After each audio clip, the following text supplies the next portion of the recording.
Sometimes the L&D experience can feel an awful lot like a jungle, and other times it can feel like an urban jungle.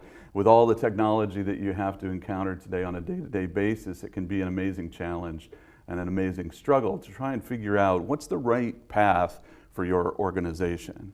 You would think that the right path would be really clearly marked, that other people would have gone there before, and you'd be able to just sort of take that straight and narrow drive right from where you are now to your ultimate goal. But it really doesn't work that way most of the time. Unfortunately, there are a huge array of distractions and other kinds of problems that you face along the way. A study from the Olin School of Business found that 40% of Fortune 500 companies will no longer exist in 10 years. Think about that for a second. In 10 years, 40% of Fortune 500 companies today will be completely gone. And let's think about what that means compared to history. So if we look historically, we can go all the way back to 1927 and see that something like 90 years was the average lifespan of a typical Fortune 500 company. But watch how that lifespan drops so dramatically to 1958 and then all the way down to 2016. In 2016, we reach a level of about 18 years. And so the important thing to keep in mind there is that if you're in one of those Fortune 500 companies, its lifespan prediction is somewhere in the neighborhood of 18 years. And that means that comparatively, if you were way back in 1927, if you had a bad year, a bad decade, you were probably still going to survive that experience. But today, if you have a bad year, it's probably over. And that's a very different kind of business reality to survive in. And so as learning and development professionals, we have to ask ourselves, how does that change the way that we engage with our organizations? And the way that we engage needs to evolve rapidly and significantly. So one of the questions I want you to ask yourself is, do you actually play a role in organizational leadership for your organization? As an L&D professional, what kind of a role are you actually playing? Do you feel like you have a seat at the table? Most pros tell me that they feel like they have a seat at the table, but it's maybe not a full privilege seat. It's sort of like the child seat at the Thanksgiving table. They're pushed back a bit, right? Well, there are lots of reasons why you, in fact, should have a seat at that table and you should be able to engage fully. And most of them relate to those specific business goals and objectives. Most organizations today are actually knowledge worker-centered organizations. And if you just think about the name, it's pretty evident that knowledge workers being at the center of your organization means that the minds of the individual people who are contributors are the asset that you primarily have. If you're not doing anything to engage those minds, to improve those minds, to improve their ability over the lifespan of their career, then you're in fact probably not helping your organization in the way it needs to be helped. And that comes from a long history of organizations where that is not the tradition. It's not the way that things are usually handled. Now, of course, starting about 25 years ago, we saw some significant evolution in that process with the appointments of CLOs and others who are meant to guide and direct and give a business management frame and context to the kinds of things that happen in the learning and development space. But not all organizations by a long shot have adopted and implemented those strategies. And what we'll see here is that in addition to that, those strategies are now becoming more granular, more refined, and we're discovering that there need to be an even broader range of attacks to try to solve these problems. Think about it this way. Most of those companies that we talked about kind of going belly up at that ever expanding rate, most of those organizations are being disrupted. So other folks are coming in with disruptive technologies, disruptive approaches, and all of those things are breaking the industry, so to speak, and causing new conventions to rule the day. And that can sink a ship, quite literally. Now, the only way for you and your organization to avoid disruption is to innovate, to essentially become the disruptive factor. And research shows that the only way to innovate effectively is to grow the learning base, the knowledge base, the experience base of the personnel inside your organization. Through a learning culture, through active learning experiences, through engagement, all of those kinds of things need to come into play.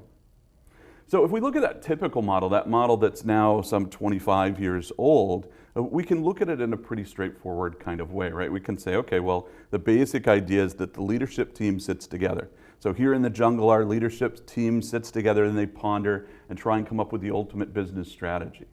And then it becomes the responsibility of the learning team to align to that business strategy. So they need to identify mechanisms that they can use to align to the business strategy as a learning team overall. Now, once they've done that, then it's important that they do some other kinds of things, like recognize and reward achievement. So they can identify those things that are going well. They can identify where skills have been assigned to various learners and those skills have been executed upon effectively. In those cases, those learners are going to obviously achieve more, and they're going to appreciate that recognition in some pretty meaningful ways. So there we've solved the problem. It's all very simple. All you have to do is follow that basic path that was laid out some 25 years ago, and you'll be up to the top of that hill in no time, except, as always, there are problems with that paradigm, right? That paradigm doesn't necessarily hold water some 25 years down the road. In fact, we don't see a single hill. We actually see multiple hills. And there's more than one way to visualize those hills. You could visualize those hills based on different kinds of learning technologies and trends. You could visualize those hills based on different departments and units. Think about your organization itself. Do you attempt to use the same methodology to train your sales force as you use to try to train your overall organizational personnel?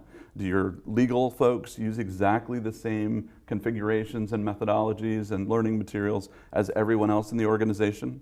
Absolutely not, right? And so, in fact, more and more large organizations are finding that there is need for some granularity in identifying exactly what learning programs will work and what kinds of approaches, modalities, and technologies will work to support those differing kinds of learning programs. Think about this as a typical example. So this is a recent multi-phase project, and we're looking here at the implementation timeline.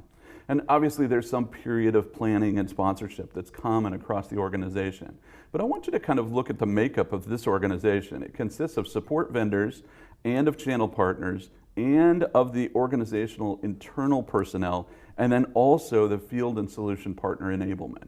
And these are essentially 4 different pieces. Just like your organization, this organization is broken up into many different parts. And each of those parts requires a different approach when we think about what learning programs will be most effective. And so for you as a learning and development professional, it's time to start thinking also of ways that you can optimize resources across all of those, but also make sure that the resources are appropriate for each one. And why? Well, of course, the answer is the same as most answers. It's all about the cost. The cost, ultimately, of responding, climbing every single hill is going to be substantially higher than the cost of climbing a single hill. But in most cases, that cost is going to bear out much better rewards if you configure to align better to the individual organizations and to align the modalities of delivery of the learning content to the individual groups. Think about what those kinds of things might look like. So you could have a hilltop that's sort of the virtual academy, that's now about 25-year-old tradition, an approach of treating the entire institution as an academy where you can provide a variety of in-person, face-to-face training, sometimes virtual conferencing, various e-learning materials, and other things that are meant to align to the skills in the organization.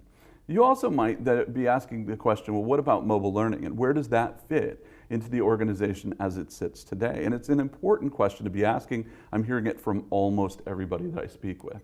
You could also be thinking about learner engagement. More and more learners are pushing back and saying, I don't have time, I don't want to do that, I don't have any interest, please don't make me go back to the learning management system, and all of those kinds of things. And so you may find that your primary concern within any given hill is actually conquering that question of learner engagement. You could also be thinking about gamification. Do you have a sales team or a marketing team that's particularly competitive? Is your entire organization very competitive? And in that case, do you want to implement gamification? What are other people doing might be coming to mind. There are a variety of ways to look at that problem. What about skill-based learning? Should you be using skill-based learning? When does it make sense, and when is it a waste of time, cost, resources, and the like? Skill-based learning is amazing for its ability to align to your organizational goals and its ability to facilitate the needs of folks in their career. But it has a couple of difficult problems along the way, not the least of which is that doing the assessment of needs for the organization and trying to combine those skills across the entire organization is a monumental Herculean task. So it's one that requires substantial thought. What about social? What about micro-learning? The world is all the rage with micro-learning. Everybody's talking about it. Is it something that you should consider?